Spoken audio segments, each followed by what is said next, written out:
नमस्कार दोस्तों, आप सभी का स्वागत है हमारे अपने YouTube चैनल समृद्ध सर पाठशाला में। तो आप सभी देखेंगे आज का जो टॉपिक है वो हमारा वही है, टाइम एंड डिस्टेंस का पार्ट 2। तो इससे पहले जो हमने पढ़ा था पार्ट 1 में सिर्फ इंट्रोडक्शन दिया था, थोड़ी थोड़ी चीज़ें बताई थी। आज हम जो बताएंगे इसके अगले क्वेश्चन, और इसमें एक एक क्वेश्चन काफ़ी महत्वपूर्ण है।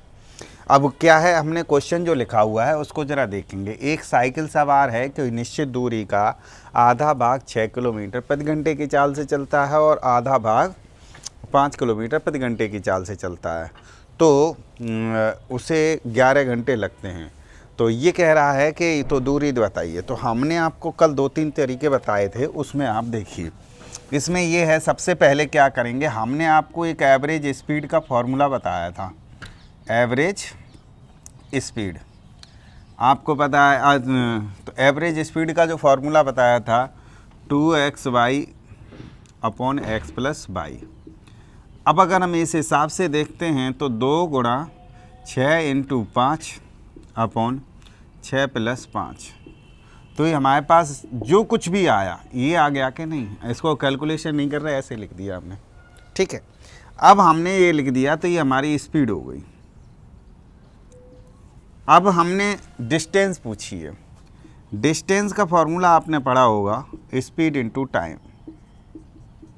तो स्पीड तो आपकी वही रही, तो 2 गुणा 6 इंटू 5 अपॉन 6 प्लस 5।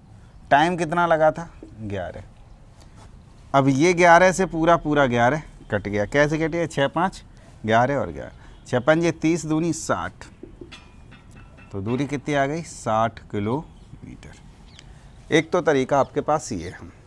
दूसरा तरीका वही है कि इस फॉर्मूले के आगे आप टी लगा दो। कैसे, डिस्टेंस इक्वल टू अगर करेंगे 2xy upon x plus y into T.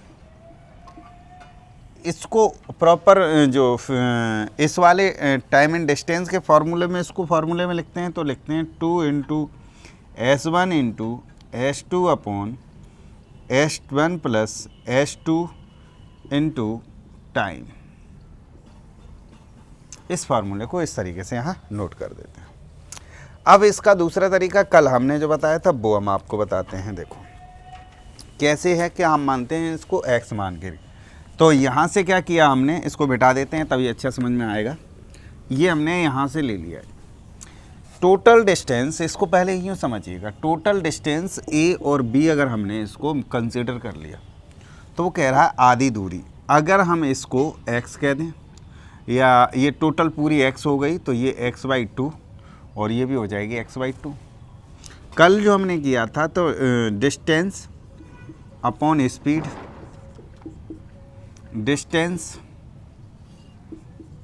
Distance upon speed equal to 11। तो ये हमारे पास हो गया x/12 और ये हो गया x/10 इक्वल टू 11। अब इनको ज़रा सॉल्व करते हैं कल। हाँ 11 अभी लिखता हूँ मैं ये, और ये वही तरीका इनका। हाँ अगर हमें एलसीएम चाहिए तो कितना मिल जाएगा, 60।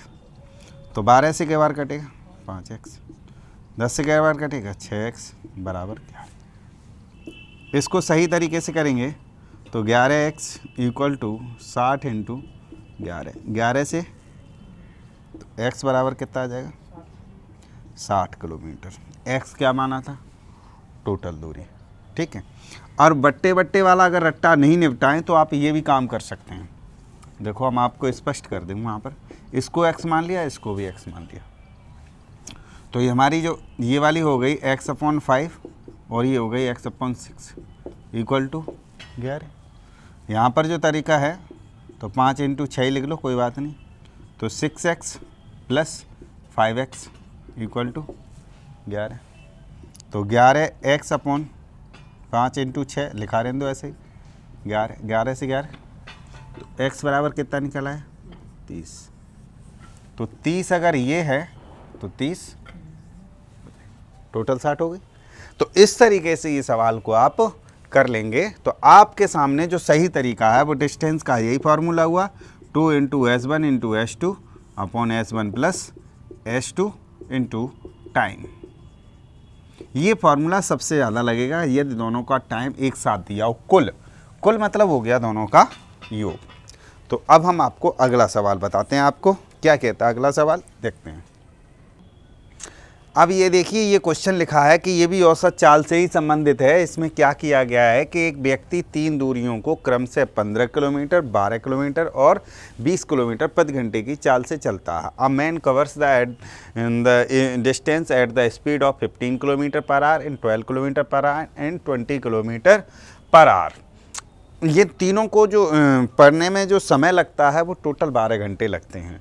तो वो कह रहा है कि वो टुकड़ों की अलग अलग दूरी बताओ और कुल दूरी बताओ। तो हम क्या करते हैं, हमने सड़क बना ली और इसके 3 भाग कर दिए। तो पहले वाले को हमने कह दिया x1, x2 और x3।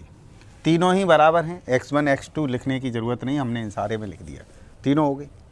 तो हम क्या करेंगे, हमारे पास टोटल डिस्टेंस निकाल। तो टाइम निकालने का फॉर्मूला क्या होता है, टाइम का डिस्टेंस अपॉन स्पीड। डिस्टेंस हमारी x है और स्पीड कितनी है 15।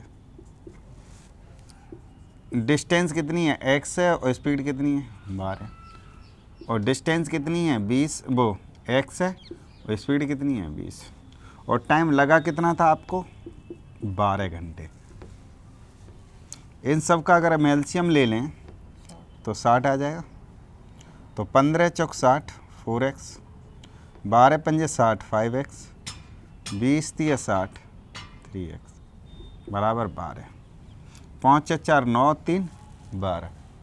तो 12x अपॉन 60 इक्वल टू 12। 12 से x बराबर कितना आ गया 60। जब ये 60 निकला तो ये भी 60 और ये भी 60। तो कुल दूरी जो हमारी हो गई वो हो गई हमारी 60 60 और 60 बराबर 180 किलोमीटर। ओके, ये तो हमारा वो तरीका हो गया कि बेसिक कंसेप्ट से इसको करना है। कल एक फार्मूला करवाया था, वो कहेंगे वो कैसे था। हमने लिखवाया था average speed equal to 3x by z upon x y plus by z plus z x. औसत स्पीड हो गई। इसमें यदि उसी फॉर्मूले की तरह जैसे अभी हमने थोड़ी देर पर लगाया था, यदि हम टाइम लगा दें, टाइम का मल्टीप्लाई कर दें इनटू टाइम, तो हमारा क्या डिस्टेंस बन जाएगी। तो हम क्या करते हैं, इसको अभी अलग रखते हैं। हम वही काम करते हैं, 3 इंटू 15 इंटू 12 इंटू 20 अपॉन 15, पहले ए और बी 12, बी और सी 20, 20 और 15। ये कैलकुलेशन कर ली। अब इतनी कैलकुलेशन करने के बाद यदि हमें डिस्टेंस निकालनी है तो हम क्या करेंगे, फिर इसमें 12 का मल्टीप्लाई कर। तो कैलकुलेशन कर कर आके कितना ही आएगा, वो 60 आएगा और वो निकलेगी, वो 60 क्यों 180 आ जाएगा। अगर एक हिस्सा निकालेंगे तो 1/3 निकल के आ जाएगी। औसत चाल निकाल ली और टोटल टाइम, क्योंकि हम 12 का मल्टीप्लाई यहाँ कर रहे हैं, इसका मतलब ये हो गया कि टोटल डिस्टेंस निकलेगी। टोटल डिस्टेंस जो आएगी वो 180 निकल आएगी। अब ये कैलकुलेशन देखो, थोड़ा सा आपको टफ लग रहा है, इन दोनों का मल्टीप्लाई करें फिर इनका मल्टीप्लाई फिर इनका मल्टीप्लाई, ये टफ। ये फार्मूला जब लगता है जब आपकी छोटी छोटी स्पीड दी हो, 3 दी हो, 4 दी हो, 5 दी हो, यानी कैलकुलेशन थोड़ी सी आपको करने की हैबिट है तो आप इसे कर सकते हो। नहीं, ये बेस्ट तरीका आपके पास, सबसे अच्छा तरीका है। कुछ भी कैसे भी, 1 दिया हो, 2 दिया हो, 3, कुछ भी करो, टुकड़ों में दिया हो, आप कुछ भी कर सकते हैं। तो अब हम आपको कराते हैं अगला क्वेश्चन, देखते हैं क्या है अगला क्वेश्चन। हाँ देखिए, ये सवाल बहुत अच्छा है, इसको ज़रा देखेंगे तो ये लिखा है सवाल में कि एक चोर रात 9 बजे बाइक चोरी करके भागता है और उसके पीछे जो पुलिस है 12 बजे उसका पीछा करना शुरू करती है। तो वो पुलिस के साथ में 4 कंडीशन हैं। चोर कितने घंटे बाद पकड़ा जाएगा, चोर कितने बजे पकड़ा जाएगा, चोर कितने किलोमीटर पर पकड़ा जाएगा और चोर क्यों पकड़ा जाएगा। अब देखो क्या करते हैं सवाल को। सबसे पहले करते हैं, चोर की स्पीड हमारी है, स्पीड 60 किलोमीटर प्रति घंटा और वह कै बजे चला है 9 बजे। और पुलिस स्पीड कितनी है आपकी 80 किलोमीटर प्रति घंटा, और वो क्या बजे चली है 12 बजे। अब देखेंगे तो ये रिलेटिव अगर स्पीड देखते हैं तो पुलिस की चाल कितनी ज़्यादा है। रिलेटिव स्पीड अगर हम देखते हैं तो 20 किलोमीटर हो गई, 20 किलोमीटर एक्स्ट्रा चल रहा है, और कै घंटे का फ़र्क है उसे 3 घंटे का। अब इसको 3 घंटे का। अब हम एक चीज़ देख लेते हैं, इसको छोड़ो, इसकी तो बात हम बाद में करेंगे, इसको छोड़ देते हैं। जब यहाँ पर एक्चुअल टाइम का कितने घंटे का डिफरेंस है 3 घंटे का, ये सरल तरीका है। तो 3 घंटे में चोर कितनी दूरी चल चुका होगा, चोर ये बताओ कितनी दूरी चल चुका होगा। 60 × 3 180 किलोमीटर आगे निकल चुका है। ओके, अब 180 किलोमीटर आगे करने में टाइम कितना लगेगा पुलिस को 180 बटे, अब यहाँ निकालो 20 किलोमीटर प्रति घंटा। ये क्या है रिलेटिव स्पीड। सेम डायरेक्शन में रिलेटिव स्पीड घटती है, सेम डायरेक्शन में रिलेटिव स्पीड घटती है। तो 80 में से 60 गया तो 20, तो 20 किलोमीटर प्रति घंटे की चाल से क्या घंटे लगेंगे 9 घंटे। तो पहला आपका जो आंसर आया वो आया आपका 9 घंटे, 9 घंटे बाद पहला आंसर हो गया। क्या कितने घंटे बाद पकड़ा जाएगा 9। दूसरा पूछा कितने बजे पकड़ा जाएगा। पुलिस कितने बजे दौड़ना शुरू हुई थी 12 बजे, और 12 बजे के बाद अगर 9 घंटे लग गए तो सुबह के 9 बज जाएंगे, बताइए। तो सुबह 9 बजे, 9 बजे पकड़ा जाएगा। चोर कितने किलोमीटर पर पकड़ा जाएगा। अब किलोमीटर निकालते हैं। देखिए डिस्टेंस अगर निकालते हैं तो पुलिस कितनी की स्पीड से दौड़ रही थी 80, और कै घंटे में पकड़ पाया उसे, तो 720 किलोमीटर की दूरी पर पकड़ा जाएगा। यानी गाड़ी भी सीज नहीं हुई, 720 किलोमीटर। और क्यों पकड़ा जाएगा इसका भी अर्थ समझ लो। इसलिए पकड़ा जाएगा कि चोर की स्पीड कम और पुलिस की स्पीड ज़्यादा, यानी रिलेटिव स्पीड पॉजिटिव है। देखिए रिलेटिव स्पीड 80 - 60, चेस करने वाले की अगर स्पीड ज़्यादा है तो वो आपको पकड़ लेगा और सेम डायरेक्शन में आपको पढ़ने की कोशिश कर लेगा, और सेम डायरेक्शन में। अब सपोज एक उदाहरण ले लेते हैं। अगर मान लीजिए कि यहाँ से आगरा है और चोर गया इधर दिल्ली को और पुलिस भागना शुरू हो गई कानपुर को, तो क्या पकड़ पाएगी कभी। सेम डायरेक्शन में है और रिलेटिव स्पीड पॉजिटिव है, तो इसका आंसर आपको लिखना है सेम डायरेक्शन में रिलेटिव स्पीड पॉजिटिव है, इसलिए वो दौड़ करके पुलिस पकड़ लेगी। यदि उसकी रिलेटिव स्पीड, मान लीजिए पुलिस की स्पीड 40 रही होती तो वो कभी नहीं पकड़ पाती। तो यहीं पर ये 4 क्वेश्चन बनते हैं। कभी भी क्वेश्चन बनेगा तो इसमें से यही 4 पूछेगा। शायद ये ना पूछे लेकिन इन 3 में से तो पूछ लेगा। कितने किलोमीटर पे पकड़ेगा, कितनी दूर पे पकड़ेगा, पुलिस के स्थान से, चोर के स्थान से कितनी दूरी पर होगा, पुलिस के स्थान से कितनी दूरी पर होगा, ये सारे क्वेश्चन आपके बनते हैं। अब इन सबको हम यहाँ से मिटा करके एक शॉर्ट में तुम्हें, एक लाइन में तुम्हें बताने की कोशिश करूँ। बस कैसे करेंगे, हमें यहाँ से कुछ नहीं देखना है, 80 और 60 देख लेना है, तो 20 किलोमीटर, और टोटल डिस्टेंस उसने 180 चल चुका था बटे 20, यानी 9 घंटे में। अब 9 घंटे यहाँ से निकल आए, उसके बाद सिर्फ गणित लगाना रह गया।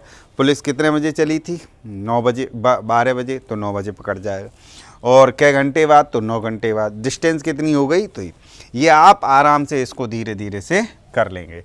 तो हम चलते हैं एक और अगले सवाल की तरफ। अगला सवाल कराते हैं। क्या है अगला सवाल, देखो ये सेम क्वेश्चन है कि स्थान ए पर कोई एक, मान लीजिए कि ये स्थान ए है और ये स्थान बी है। यहाँ पुलिस खड़ी हुई है और यहाँ चोर खड़ा हुआ है। तो यहाँ पर उसने कहा कि एक स्थान सिपाही खड़ा हुआ है, उससे 500 मीटर की दूरी पर एक चोर खड़ा हुआ है। तो यहाँ पर कितना है, 500 मीटर की दूरी हो गई। अब वो कह रहा है चोर देखता है जैसे ही यहाँ पर, तो पुलिस 20 से शुरू करती है, 20 किलोमीटर प्रति घंटे की चाल से, और चोर 15 किलोमीटर प्रति घंटे की चाल से दौड़ना शुरू करते हैं। तो सेम डायरेक्शन में हमें रिलेटिव स्पीड तो मिल गई, कितने किलोमीटर, 5 किलोमीटर प्रति घंटा।